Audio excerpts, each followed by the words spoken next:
अब जुदाई के सफर को मेरे आसान करो, तुम मुझे ख्वाब में आकर ना परेशान करो।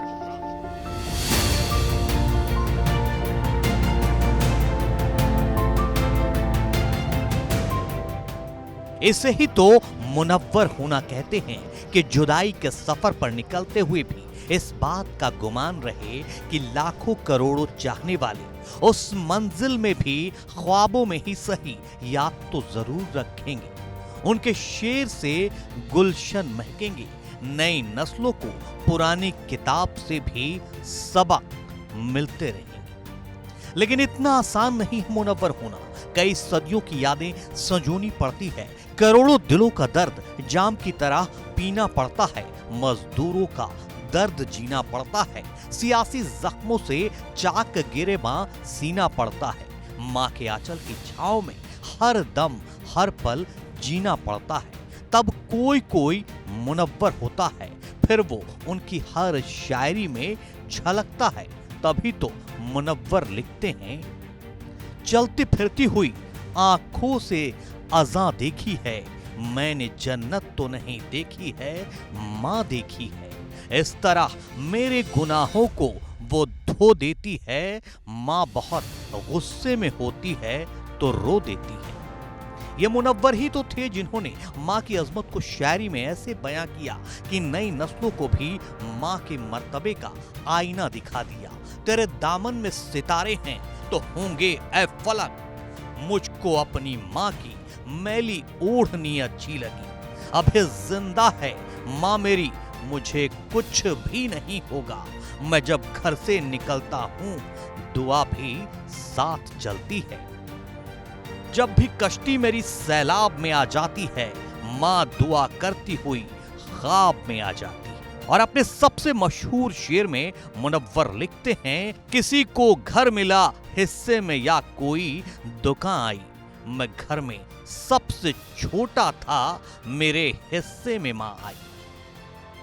मुनव्वर राना ने समाज के हर उस मसले पर अशार कहे हैं जिससे इंसानी जिंदगी दो चार होती है। फिरका परस्ती, सियासत की चालाकियां, सियासी साजिशें, शहरों की मतलब परस्त जिंदगी और गांव की रवादारी, इन सब को अपनी शायरी में जगह देकर एक अलग मुकाम हासिल किया। तुम्हारे शहर में मैयत को सब कांधा नहीं देती, हमारे गांव में छप्पर भी सब मिलकर उठाते हैं।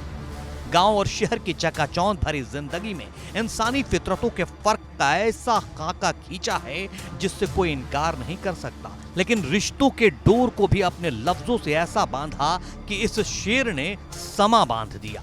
किसी के जख्म पर चाहत से पट्टी कौन बांधेगा, अगर बहनें नहीं होंगी तो राखी कौन बांधेगा। बहन की राखी याद की तो बेटियों से बिछड़ने का गम भी शायरी में संजीदगी से पिरो दिया। घर में रहते हुए गैरों की तरह होती हैं लड़कियां, धान के पौधों की तरह होती हैं। वो मुनव्वर का करिश्मा था कि जो अपनी आंखों से देखते थे उसे कलम की रोशनाई से शेर बना देते थे। इसलिए तो लिख दिया है कि सो जाते हैं फुटपाथ पे अखबार बिछाकर, मजदूर कभी नींद की गोली नहीं खाते, फरिश्ते आकर उनके जिस्म पर खुशबू लगाते हैं, वो बच्चे रेल के डिब्बों में जो झाड़ू लगाते हैं। बोझ उठाना शौक कहाँ है, मजबूरी का सौदा है, रहते रहते स्टेशन पर लोग कुली हो जाते हैं। सियासत में मुनव्वर राना ने कलम चलाया तो आंखों को समंदर बना दिया और लिख डाला, एक आंसू भी हुकूमत के लिए खतरा है, तुमने देखा नहीं आंखों का समुंदर होना।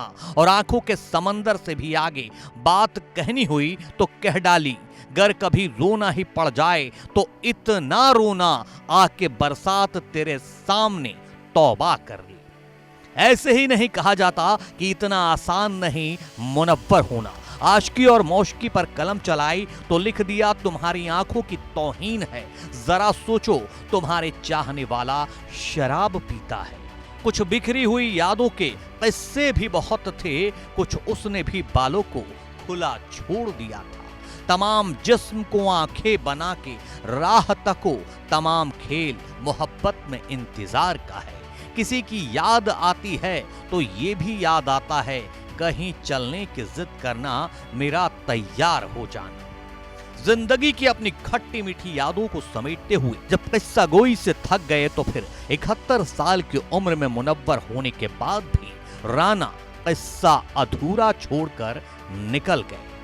तुम्हें भी नींद सी आने लगी है, थक गए हम भी, चलो हम आज ये किस्सा अधूरा छोड़ देते हैं। और अपने चाहने वालों के लिए ये शेर लिखकर छोड़ गए कि अब आपकी मर्जी है, संभालें न संभालें, खुशबू की तरह आपके रूमाल में हम।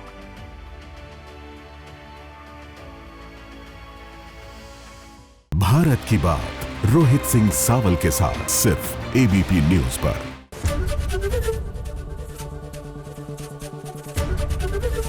एबीपी गंगा, खबर आपकी, जुबान आपकी।